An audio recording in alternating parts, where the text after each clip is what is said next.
سن تو لیں, میں وہی تو کہہ رہا ہوں اللہ کی بندی, میں تو تیار ہوں, میرا تو وزیر اعظم کہہ چکے کہ مذاکرات کرنا چاہتے ہیں, اور میں آپ کی چینل کے توسط سے یہ بات کہہ رہا ہوں کہ مذاکرات ہونا ہمارے فائدے میں ہے, حکومت مضبوط ہوتی ہے, حکومت کو سیاسی اختلاف نواز شریف صاحب بھی یہی چاہتے ہیں کہ مذاکرات ہو جائیں اور یہ معاملہ میاں نواز شریف بھی چاہتے ہیں, بالکل میاں نواز شریف بالکل چاہتے ہیں کہ تحریک انصاف کے ساتھ چلے یہ بڑا, میاں صاحب نے کمیٹی بنائی تھی, یہ بڑا اچھا اور عرفان صدیقی کی سربراہی میں میاں نواز شریف صاحب نے کمیٹی بنائی تھی, اور کوئی بھی سیاستدان جو حکومت میں ہو, he knows that political stability is directly proportional with the economic stability.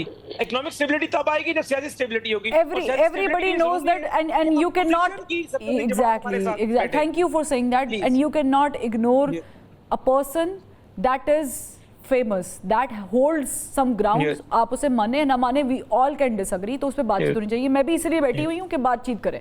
Faisal Chaudhry صاحب وہ کہہ رہے ہیں نواز شریف صاحب بالکل تیار ہیں, وہ بھی چاہتے ہیں کہ پولیٹیکل سپیس ملنی چاہیے. اگین بہت اچھی بات ہے, لیکن جب ہم آپ کے کسی بیان کی طرف دیکھتے ہیں تو آپ نے کہا تھا ایک دفعہ کہ اگر عمران خان صاحب باہر آ جائیں, ان کو ڈر ہے تو پھر ان کی حکومت ختم ہو جائے گی.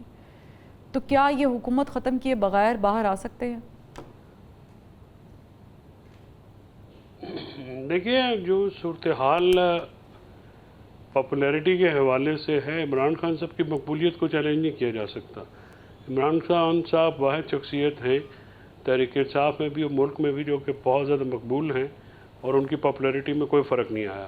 پی ٹی آئی جو ہے ایز اے پارٹی ریلیونٹ ہے, عمران خان ایز اے شخصیت بہت ریلیونٹ ہیں, ان کی شخصیت بہت مضبوط ہے اور وہ بالکل مرکز ہیں ہر چیز کا, لیکن ان کی پارٹی نہیں ہے. دیکھیے لیکن وہ کیونکہ جیل میں ہیں, اب یہ چیز تو بات چیت کا آغاز جو ہے, میں اس بات کا قائل ہوں کہ اسٹیبلشمنٹ سے بات چیت آپ کو کرنے سے پہلے سیاسی جماعتوں سے بات چیت کرنی چاہیے بھی اور کرنی پڑے گی بھی.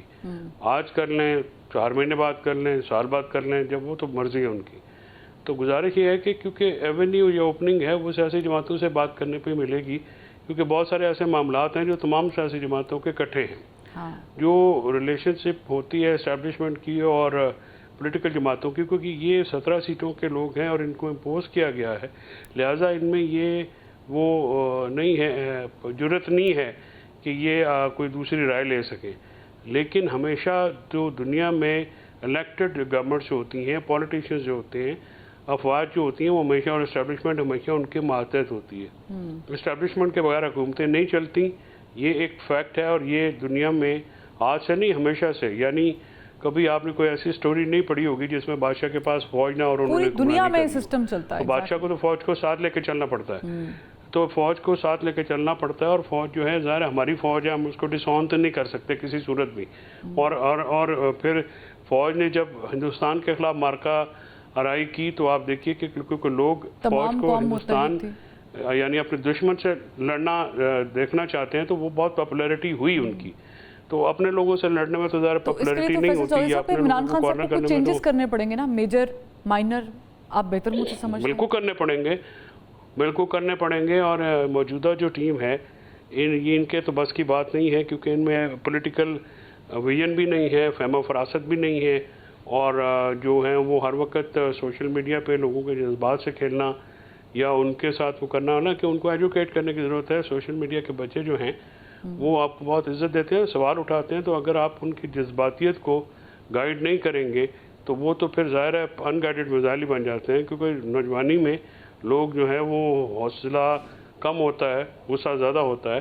دوسری بات یہ ہے کہ حکومت کو بھی کوئی عقل کے, حکومت میں بھی کنفیوژن ہے.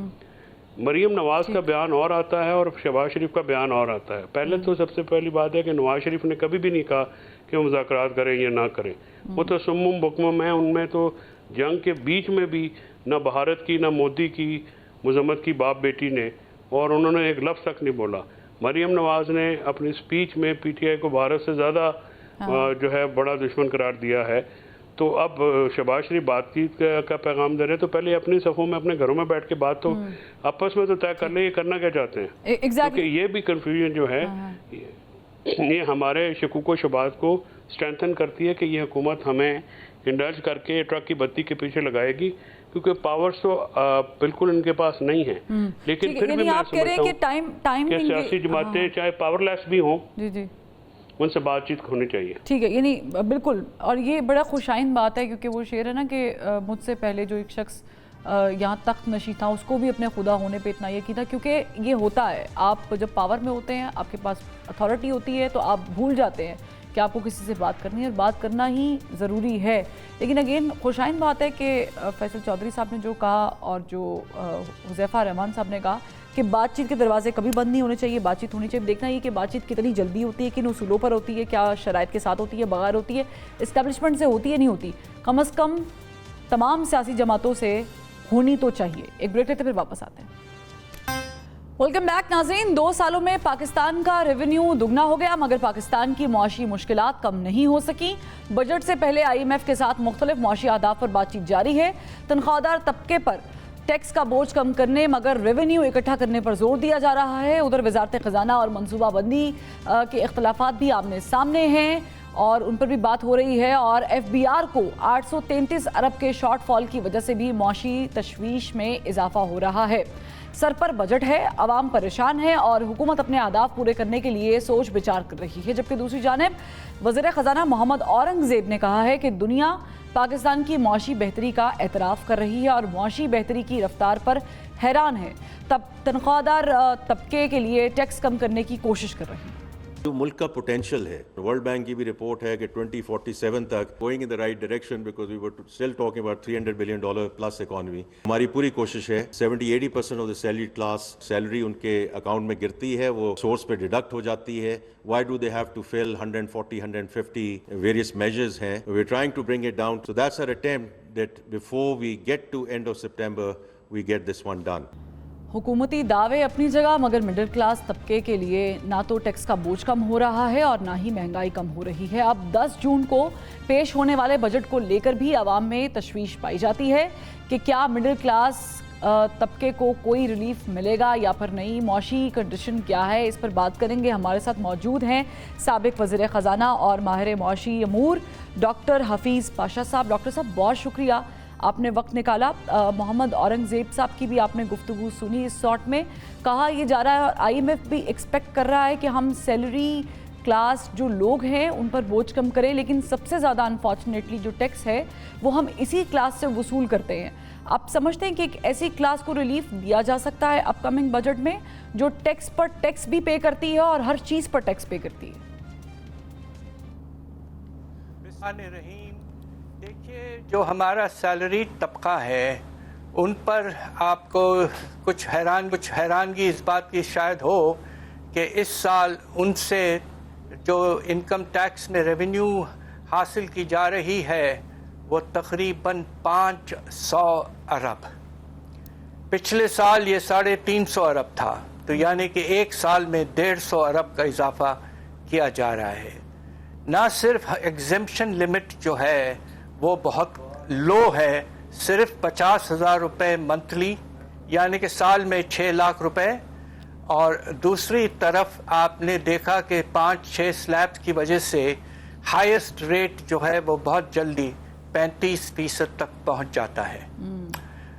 لہٰذا میرا خیال یہ ہے کہ افراط زر کا جو نتیجہ ہوا کہ آپ کو تو سن کے شاید حیرت نہ ہو کہ پچھلے 3 سال میں جو آمدنی ہے لوگوں کی وہ ریئل ٹرمز میں افراط زر کے بعد تقریباً 15 سے 20% گر گئی ہے۔ اس ماحول میں اتنا بڑا ٹیکس کا نظام رکھنا، بھاری قسم کا ٹیکس سیلری کلاس پہ لگانا، یہ نامناسب ہے، اور ہمیں امید ہے کہ حکومت ایگزمپشن لمٹ بڑھائے گی اور ٹیکس ریٹس کو پھیلائے گی اور کم کرے گی۔ اچھا، آپ نے چونکہ یہ ڈفرنس بھی بتا دیا ڈاکٹر صاحب کہ پچھلے سال یہ 350 ارب تھا، اب 500 ارب ہو گیا، the tax that our government is collecting اور FBR is collecting from the salaried class، لیکن on the other hand ہم دیکھتے ہیں کہ FBR کو 833 ارب روپے کا شارٹ فال کا بھی سامنا ہے۔ اب ظاہر ہے کہ ٹیکس کلیکشن جو ہے وہ حکومت کو مستحکم اور مضبوط تو کرنی پڑے گی، لیکن ایسے میں کہ جب ایک کلاس بہت زیادہ طبقہ ٹیکس دے رہا ہے اور پھر بھی آپ کا شارٹ فال ہے، تو کیسے اس کو اوور کم کیا جا سکتا ہے؟ کیونکہ IMF کی ڈیمانڈ ہے یہ۔ بات دراصل یہ ہے کہ ہماری حکومت نے ماشاءاللہ اس سال ایک ایسا ٹارگٹ ایکسیپٹ کیا جو کہ تاریخ میں کبھی ایسا نہیں ہوا، اور وہ کیا تھا؟ ہم نے یہ کہا کہ FBR کے ریونیوز 40% ایک سال میں بڑھا دیں گے. ایسا اسی وقت ہم سب نے کہا تھا کہ یہ غیر ممکن سی بات ہے، جبکہ آپ کا شرح نمو صرف 2.5 سے 3% ہے اور افراط زر کی رفتار بہت کم ہو رہی ہے، تو 40% اضافہ ایک سال میں غیر ممکن ہے. البتہ میں FBR کی ضرور تعریف کرنا چاہوں گا کہ ماشاءاللہ 40 تو نہیں کر پائے، مگر 30% تک اضافہ انشاءاللہ ہو جائے گا، اور یہ ایک بہت اچھا پرفارمنس ہے. ٹھیک ہے. اور جو شارٹ فال آپ نے ذکر کیا ہے وہ بڑھ جائے گا، اس لیے کہ یہ 10 مہینے کا شارٹ فال ہے. ہمارا اندازہ یہ ہے کہ سال بھر کا شارٹ فال 1100 ارب کے لگ بھگ ہوگا، اور جو ٹارگٹ جو تھا 12,900 ارب کا، وہ اگر ہم 11,800 ارب حاصل کر لیں تو یہ بہت بڑا اچیومنٹ ہو سکتا ہے. یعنی مجھے آپ کی گفتگو سن کے یہ لگ رہا ہے کہ اگر یہ شارٹ فال بڑھتا ہے تو پھر تو وہ جو ہم ریلیف دینے کی عام آدمی کو بات کر رہے ہیں، کچھ چیزیں سبسیڈائز کرنے کی، وہ ناممکنات میں شاید شامل ہو جائے گی. لیکن اگین ڈاکٹر صاحب ایک اور بڑا اہم ہے ایشو، اور وہ یہ ہے کہ ہم نے دیکھا کہ جو پاکستان اور انڈیا کا ایک سپیٹ ہوا یا کانفلکٹ چلا، اور اس میں ظاہر یقینی طور پر بڑے بہترین طریقے سے، عمدہ طریقے سے پوری قوم نے بیہیو کیا. But on the other hand جو سینیٹر فیصل واؤڈا انہوں نے سجیشن دی ہے کہ جو بجٹ ہے اس میں دفاعی بجٹ کو بڑھایا جائے. نو ڈاؤٹ ہمیں لگتا ہے کہ اب بھی دیکھنے کے بعد ضرورت بھی ہے، بٹ ساتھ انہوں نے یہ بھی سجیشن دی تھی کہ اپنی مراد کم کر کے. انہوں نے یہ نہیں کہا کہ عام آدمی سے آپ یہ بجٹ نکالیں. آپ چونکہ یہ سب چیزیں بڑے قریب سے دیکھ چکے ہیں، مجھے بتائیے گا کہ کیا عام آدمی کی جیب سے پیسے نکالے بغیر دفاعی بجٹ میں اضافہ ہو سکتا؟ دیکھیے بات یہ ہے کہ جس حالات سے ہمارا ملک گزر رہا ہے، اور ایک جو ٹینشن ہے پاکستان اور ہندوستان میں آپس میں، تو اس وقت ہمیں یقیناً ہمارے ڈیفنس کے بجٹ میں نمایاں طور پر اضافہ کرنا چاہیے. ابھی تک جو IMF سے بات ہوئی ہے اس کے تحت جو انکریز دکھایا گیا ہے اس اگلے سال کے بجٹ میں ڈیفنس ایکسپینڈیچر میں، وہ 262 ارب ہے. ہمارا اندازہ یہ ہے کہ یہ کم ہے، کم از کم اضافہ 500 ارب تک کا پہنچنا چاہیے، تاکہ ہمارے پاس یہ پروویژن ہو کہ اگر پھر سے ہمارے ٹروپس وغیرہ کو موو کرنا پڑے تو ہمارے پاس بجٹ میں پروویژن ہو. اور انشاءاللہ IMF سے یہ بات چیت مناسب ہو جائے گی وقت آنے تک. ٹھیک ہے. اب سوال یہ پیدا ہوتا ہے کہ یہ ایڈیشنل ریونیو جو ہے وہ آپ کہاں سے اٹھائیں گے.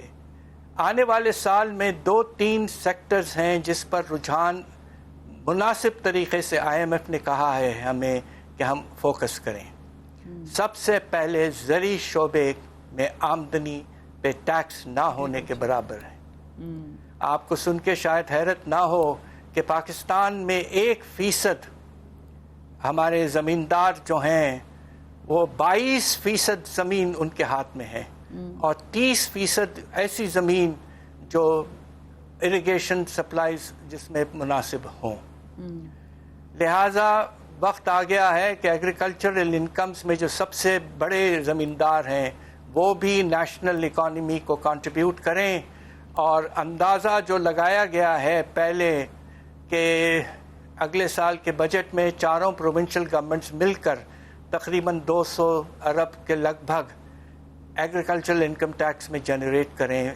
ہم نے جو ریسرچ کیا ہے کہ اگر پراپر طریقے سے اس پہ کام ہو، اسیسمنٹ ٹھیک سے ہو اور فائلنگ ریٹرنز وغیرہ ہو، تو انشاءاللہ جو پوٹینشل ہے وہ تقریباً 880 ارب ہے. یہ اگلے کچھ سالوں میں ہمیں کوشش کر کے حاصل کرنا ہے. دوسری طرف آپ کا ریٹیل سیکٹر، جو آپ کے دکان بڑے دکان ہیں، وہ اس سال ایک ہم نے تاجر دوست اسکیم لائے تھے جس سے ہم صرف 50 ارب چاہتے تھے، ملا اس سے بھی آدھا سے بھی کم.